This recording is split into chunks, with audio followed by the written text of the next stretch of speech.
Hai adik-adik, kali ini kita akan bahas materi tentang transformasi, yaitu tentang refleksi atau pencerminan. Nah, seperti apa ya materinya? Yuk kita simak bersama-sama. Nah, misalnya ada orang sedang bercermin nih, berarti kan nanti bayangannya akan muncul di cermin tersebut ya. Nah, kalau kita lihat nih, jarak si orang tersebut ke cermin sama dengan jarak bayangannya ke cermin. Jadi bisa dibilang pencerminan itu sifatnya sama dengan simetri lipat ya. Nah, secara definisi seperti apa sih pencerminan itu?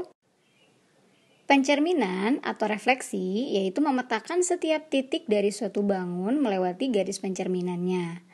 Dan pencerminan juga memiliki sifat yang sama dengan simetri lipat. Apa saja jenis pencerminan? Yang pertama ada pencerminan terhadap sumbu X. Nah, seperti apa?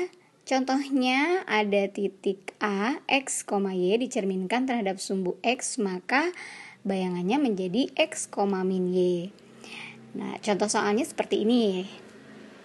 Misalnya ada titik A 2,4, kemudian kita cerminkan nih terhadap sumbu X, maka nanti bayangannya jadi 2,-4. Nah, kalau kita gambar di bidang kartesiusnya seperti ini ya. Nah, jadi ada titik A aksen dan titik A, yang jadi cerminnya adalah sumbu X. Pencerminan yang kedua yaitu pencerminan terhadap sumbu Y. Nah, di sini yang berperan sebagai cerminnya adalah sumbu Y.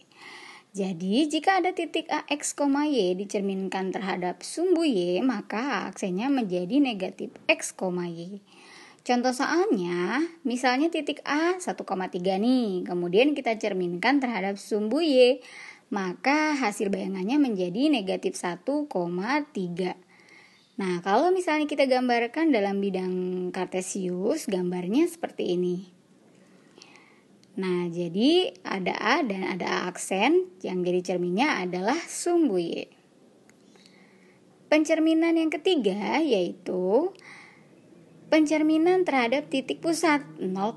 Nah, jadi kalau ada titik A, X, Y dicerminkan terhadap titik pusat 0,0, maka nanti bayangannya menjadi negatif X, negatif Y. Contoh soalnya A 1,3 kita cerminkan terhadap titik pusat, maka nanti bayangannya menjadi negatif 1, negatif 3. Nah, gambaran di bidang koordinat kartesiusnya akan seperti ini. Nah, yang jadi titiknya adalah A yang merah itu ya, dan bayangannya A aksen. Selanjutnya, pencerminan yang keempat, yaitu pencerminan terhadap X sama dengan H. Nah, di sini yang jadi cerminnya itu titik pada sumbu X. Nah, berapa titiknya itu nanti tergantung soalnya. Seperti apa pencerminan terhadap X sama dengan H? Jadi, jika ada titik A, X, Y dicerminkan terhadap X sama dengan H, maka untuk X-nya nanti 2 kali H dikurangi X dan Y-nya tetap. Oke, contoh soalnya seperti apa? Misalnya titik A-nya 1,3. Kemudian cerminnya X-nya sama dengan 2. Berarti 2 dikali 2 dikurangi 1. Sehingga titik X-nya menjadi 3 dan Y-nya tetap 3. Kalau misalnya kita mau gambar nih di bidang kartesiusnya, jadi gambarnya seperti ini ya guys.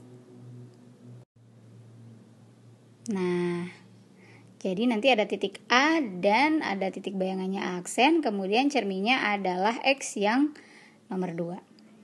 Lalu pencerminan yang kelima adalah pencerminan terhadap Y sama dengan H.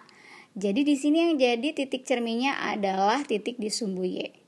Jadi misalnya ada A, X, Y kita cerminkan terhadap Y sama dengan H, maka X-nya jadi tetap, Y-nya 2 kali H dikurangi Y. Contohnya A-nya 2,1, Y-nya misalnya H-nya itu min 3 ya. Berarti 2-nya tetap X-nya. Kemudian Y-nya 2 kali min 3 dikurangi 1 menjadi min 7. Nah, 2 dikali min 3 kan min 6 ya. Kemudian dikurangi 1 menjadi min 7. Nah, gambar pada bidang koordinat kartesiusnya seperti ini. cerminnya adalah titik Y di 3, min 3 ya. Lanjut ke pencerminan terhadap Y sama dengan X. Nah, jadi A-nya X, Y dicerminkan terhadap Y sama dengan X, maka nanti jadi dibalik. Jadi Y, X. Nah, contohnya gimana nih? Contohnya titik A-nya min 1, min 2. Jika dicerminkan terhadap Y sama dengan X, berarti dibalik aja, jadi negatif 2, negatif 1. Pencerminan yang terakhir, itu yang keenam ya harusnya, yaitu pencerminan terhadap Y sama dengan negatif X. Misalnya A, X, Y kita cerminkan terhadap Y sama dengan negatif X, maka jadi negatif Y, negatif X. Oke, contohnya A-nya min 1, min 2 kita cerminkan terhadap Y sama dengan min X, berarti kan jadi 2,1. Nah, jadi ada 6 pencerminan ya. Jangan lupa untuk diingat dan latihan soal kembali. Oke, semangat terus adik-adik. Sampai jumpa di materi selanjutnya. Jangan lupa untuk like, komen, dan subscribe jika materi ini bermanfaat. Terima kasih.